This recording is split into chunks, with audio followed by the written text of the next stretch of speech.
రాష్ట్రంలో విద్యా వ్యవస్థ తీరు మరియు ప్రభుత్వ పాఠశాలల కుదింపు ప్రతిపాదనలపై ముఖ్యమంత్రి రేవంత్ రెడ్డి లక్ష్యంగా తెలంగాణ రక్షణ సేన అధ్యక్షురాలు కల్వకుంట్ల కవిత సంచలన ఆరోపణలు చేశారు. విద్యాశాఖను కూడా తన వద్దే ఉంచుకొని ఆ శాఖను రేవంత్ రెడ్డి పూర్తిగా భ్రష్టు పట్టిస్తున్నారని, ప్రభుత్వ పాఠశాలలను 4000కు కుదించాలనే ఆలోచన నిరుపేదలను చదువుకు దూరం చేయడమేనని సోషల్ మీడియా వేదికగా విడుదల చేసిన వీడియోలో కవిత తీవ్ర స్థాయిలో మండిపడ్డారు.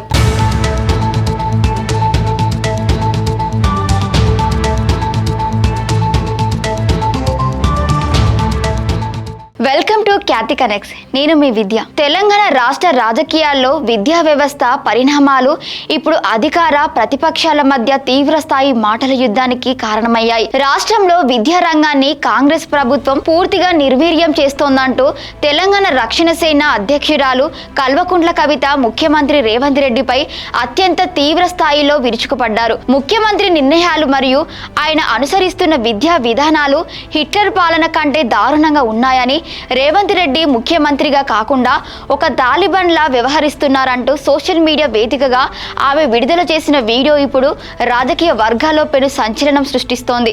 అసలు ఆన్లైన్ వేదికగా కల్వకుంట్ల కవిత లేవనెత్తిన ప్రధాన అభ్యంతరాలు ఏమిటి?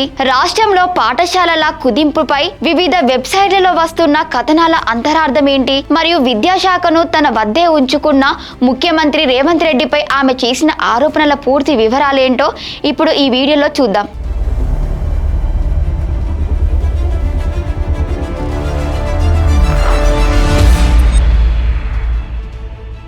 ఈ విధానానికి ప్రధాన కారణం ప్రభుత్వ పాఠశాలల సంఖ్యను భారీగా తగ్గించేందుకు ప్రభుత్వం యోచిస్తోందనే సమాచారమే అని కవిత స్పష్టం చేశారు. తెలంగాణలో ప్రస్తుతం నిరుపేద విద్యార్థులకు అందుబాటులో ఉన్న 27,000 ప్రభుత్వ పాఠశాలను కేవలం 4,000కు కుదించేస్తామంటూ ముఖ్యమంత్రి ప్రకటించడాన్ని ఆమె తీవ్రంగా తప్పుపట్టారు. అంతర్జాతీయంగా తాలిబాన్లు ఏ విధంగానైతే ఆడపిల్లలను చదువుకు పాఠశాలలకు దూరం చేయడానికి ప్రయత్నిస్తారో అదే తరహాలో రేవంత్ రెడ్డి కూడా గ్రామీణ ప్రాంతాల ఆడపిల్లలను, నిరుపేదలను విద్యకు దూరం చేయడానికే ఈ స్కూళ్ల మూసివేత కుట్రకు తెరతీశారని కవిత ఆరోపించారు. ప్రభుత్వ పాఠశాలల్లో వసతులు పెంచి బలోపేతం చేయాల్సింది పోయి వాటిని మూసివేయాలని చూడటం విద్యా వ్యతిరేక చర్య అని మండిపడ్డారు. ఈ నిర్ణయం వల్ల గ్రామీణ ప్రాంతాల్లోని వేలాది మంది పేద విద్యార్థులు ప్రాథమిక ఉన్నత విద్యకు పూర్తిగా దూరం అయ్యే ప్రమాదం ఉందని ఆమె ఆందోళన వ్యక్తం చేశారు. తెలంగాణ ప్రజలందరికీ కూడా నమస్కారం.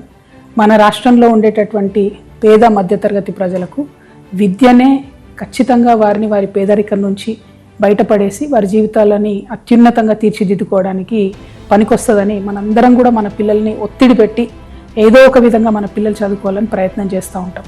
డబ్బులున్నా లేకపోయినా పెద్ద పెద్ద ప్రైవేట్ పాఠశాలల్లో మన పిల్లల్ని చేర్పిస్తాం. వాళ్ళు అడిగిన యూనివర్సిటీ ఇచ్చే ప్రయత్నం చేస్తాం. మనం ఇబ్బంది పడ్డా పిల్లలు బాగుండాలని చూస్తాం.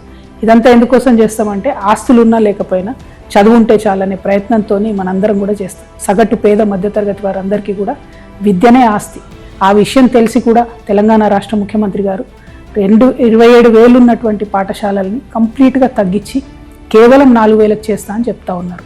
ప్రభుత్వ పాఠశాల ఒక ఊర్లో ఉంటే పేదవారికి అట్లీస్ట్ 5వ తరగతి వరకు ఉచితంగా ఒక బాటలో ఆ పిల్లగాడు పోవడానికి పనికొస్తుంది, పిల్లనో పిల్లగాడు పోవడానికి.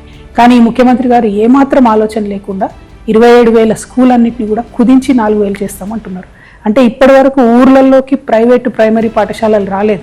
ముఖ్యమంత్రి గారు తీసుకున్న ఈ నిర్ణయంతో ఇప్పుడు ప్రతి చిన్న ఊర్లో కూడా ప్రైవేట్ వాళ్ళు పాఠశాలలు 1 నుంచి 5వ తరగతి పెట్టే పరిస్థితి వస్తుంది.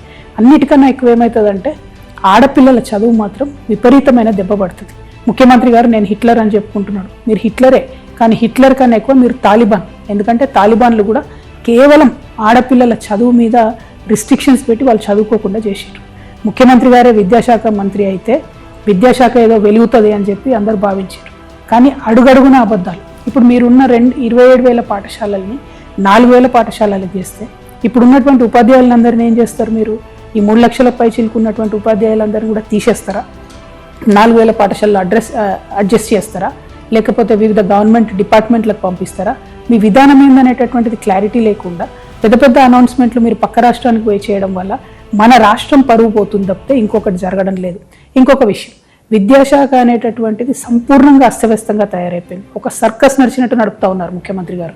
కంప్లీట్గా ముఖ్యమంత్రి గారికి ఆ శాఖ మీద పట్టుకోల్పోయిందని చెప్పడానికి ముఖ్యమంత్రి రేవంత్ రెడ్డి విద్యాశాఖను తన వద్దే ఉంచుకొని ఆ శాఖను పూర్తిగా భ్రష్టు పట్టించారని, వ్యవస్థను ఒక సర్కస్ లాగా మార్చేశారని కవిత తీవ్ర విమర్శలు గుప్పించారు. ప్రభుత్వంలో ఉన్న సమన్వయ లోపాలన్నీ ఎండగడుతూ పలు వెబ్సైట్లలో ప్రచురితమైన అంశాలను ఆమె ప్రస్తావించారు. ఒకరోజు ఇంటర్మీడియట్ విద్యా విధానాన్ని రద్దు చేస్తున్నట్లు ప్రకటించి మరుసటి రోజే ఇంటర్ బోర్డు ద్వారా అడ్మిషన్ల నోటిఫికేషన్ విడుదల చేయడం ప్రభుత్వ అనాలోచిత విధానాలకు నిదర్శనమని ఎద్దేవా చేశారు. మరోవైపు రాష్ట్ర వ్యాప్తంగా విద్యా సంస్థలు, కాలేజీలు ప్రారంభమై వారం రోజులు గడుస్తున్నా ఇప్పటి వరకు వాటికి అఫిలియేషన్లు ఇవ్వకపోవడం వల్ల విద్యాశాఖలో తీవ్ర గందరగోళం నెలకొందని మండిపడ్డారు. అటు దోస్త్ డిగ్రీ అడ్మిషన్లలో కూడా హయ్యర్ ఎడ్యుకేషన్ కౌన్సిల్ మరియు కమిషనరేట్ వేర్వేరు కోర్సులను సిఫార్సు చేస్తున్నాయని, కనీస యూనివర్సిటీల అనుమతి కూడా లేకుండానే ఈ ప్రక్రియను నడుపుతూ విద్యార్థుల భవిష్యత్తుతో ఆడుకుంటున్నారని విమర్శించారు.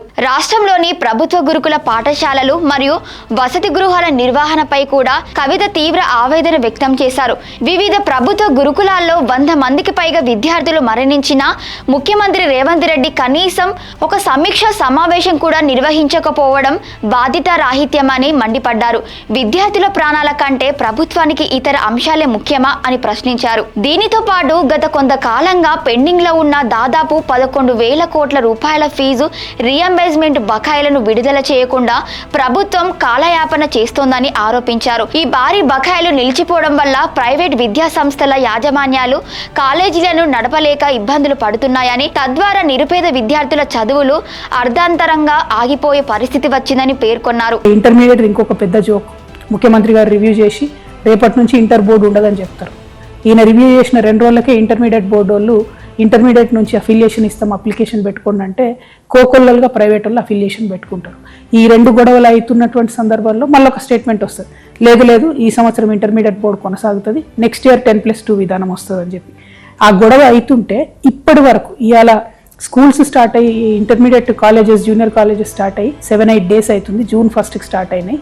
ఇప్పటి వరకు కూడా ప్రభుత్వ ఇంటర్మీడియట్ జూనియర్ కాలేజీలకు కూడా అఫిలియేషన్ ఇవ్వలేదు. అంటే అఫిలియేషన్ లేకుండా ఈ రాష్ట్రంలో ప్రైవేటు ప్రభుత్వ జూనియర్ కాలేజీలు ఫంక్షనింగ్ స్టార్ట్ చేసినాయి. అంటే ఇది ఏం వ్యవస్థ అసలు? ఎందుకోసం వచ్చింది ఇటువంటి వ్యవస్థ? ఇంత కన్ఫ్యూజన్ ఎందుకు? అంటే ప్రైవేట్ కాలేజీలకు డైరెక్ట్గా ఫీజులు పెంచుకునేటటువంటి ఒక విధానాన్ని మీరు ఓపెన్ చేస్తున్నారు. జీవో 7ని తక్షణమే రద్దు చేయాలి. ఖచ్చితంగా ఫీ రీఎంబర్స్మెంట్ కూడా మీరు ఇమీడియట్గా ఇంప్లిమెంట్ చేయాలి. ఇవన్నీ ఒక ఎత్తు అయితే మేము పేరెంట్స్ తరఫున అనేక రోజుల నుంచి అడుగుతున్నాం. జూన్ మాసం వస్తుంది, జూన్ లోపల మీరు ఫీ నియంత్రణ చట్టం తీసుకురండి. ఎందుకంటే ప్రైవేట్ పాఠశాలలు 50% నుంచి మొదలు పెడితే 150% వరకు కూడా ఫీజులు పెంచినటువంటి పరిస్థితి కనపడతా ఉన్నది. హైదరాబాద్ మహానగరంలో అయితే మరీ అస్తవ్యస్తంగా ఉందని అడిగితే ఇంతవరకు కూడా ప్రభుత్వం ఫీ నియంత్రణ చట్టం మీద కనీసం డిస్కషన్ కూడా చేయలేదు. అంటే ఈ సంవత్సరం కూడా ఫీజు నియంత్రణ చట్టం లేకపోతే లక్షలాది మంది పేరెంట్స్ మీద విపరీతమైన బర్డెన్ పడుతుంది. నేను ముఖ్యమంత్రి గారిని మళ్ళీ చివరిసారిగా ఒకటే అడుగుతా ఉన్నాను, ఫస్ట్ గురుకులాలను పట్టించుకోండి, 2 ప్రభుత్వ పాఠశాలలను మూసేసేటటువంటి ప్రయత్నాన్ని మానుకోండి, ఫీజు రీఎంబర్స్మెంట్ డబ్బుల్ని ఇమ్మీడియట్గా రిలీజ్ చేయండి, జూనియర్ కాలేజెస్ అఫిలియేషన్ చేయండి, డిగ్రీ కాలేజ్లో సిలబస్లో ఉన్నటువంటి కన్ఫ్యూజన్ని దూరం చేయండి. అన్నిటికన్నా మించి ఫీజు నియంత్రణ చట్టాన్ని తక్షణమే ఈ మాసంలో 15వ తారీఖు లోపల వచ్చే స్కూల్స్ రిలీజ్ అవుతున్నాయి కాబట్టి, ఓపెన్ అవుతూ ఉన్నాయి కాబట్టి అంత లోపల చట్టం తీసుకురండి. ఇవన్నీ చేయకుండా విద్యను నాశనం చేసేటటువంటి ప్రయత్నాల్ని మానుకోండి. విద్యను నాశనం చేస్తే భవిష్యత్ తరం తెలంగాణ దెబ్బతింటదనే విషయాన్ని ప్రస్తుత ప్రభుత్వం విద్యార్థులకే నేరుగా ట్యూషన్ ఫీజులు ఇస్తామంటూ తీసుకువచ్చిన జీవో నెంబర్ 7 పూర్తిగా ప్రైవేట్ కాలేజీల దోపిడీకి దారితీస్తోందని కవిత ఆందోళన వ్యక్తం చేశారు. ఈ జీవో వల్ల విద్యార్థులు మరియు వారి కుటుంబాలు నట్టెంట మునిగే ప్రమాదం ఉందని, కాబట్టి తక్షణమే ఈ వివాదాస్పద జీవో నెంబర్ 7ను రద్దు చేయాలని ఆమె గట్టిగా డిమాండ్ చేశారు. ప్రైవేట్ పాఠశాలలు, విద్యా సంస్థల ఫీజుల నియంత్రణకు ప్రభుత్వం తక్షణమే ఒక పటిష్టమైన చట్టాన్ని తీసుకురావాలని, కార్పొరేట్ సెక్టర్ దోపిడీకి అడ్డుకట్ట వేసి ప్రభుత్వ విద్యా రంగాన్ని కాపాడాలని ఈ సందర్భంగా కల్వకుంట్ల కవిత డిమాండ్ చేశారు. కాంగ్రెస్ ప్రభుత్వం తీసుకుంటున్న ఇటువంటి విద్యా వ్యతిరేక నిర్ణయాలను ప్రజలంతా ముక్తకంఠంతో వ్యతిరేకించాలని, విద్యా వ్యవస్థను కాపాడుకునేందుకు తాము ప్రతిపక్షంగా విద్యార్థుల పక్షాన నిలబడి పోరాటం సాగిస్తామని స్పష్టం చేశారు.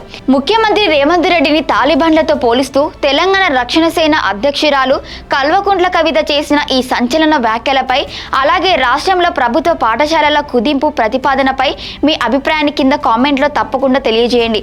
మరిన్ని తాజా ఆసక్తికర రాజకీయ విశ్లేషణ కోసం చూస్తూనే ఉండండి.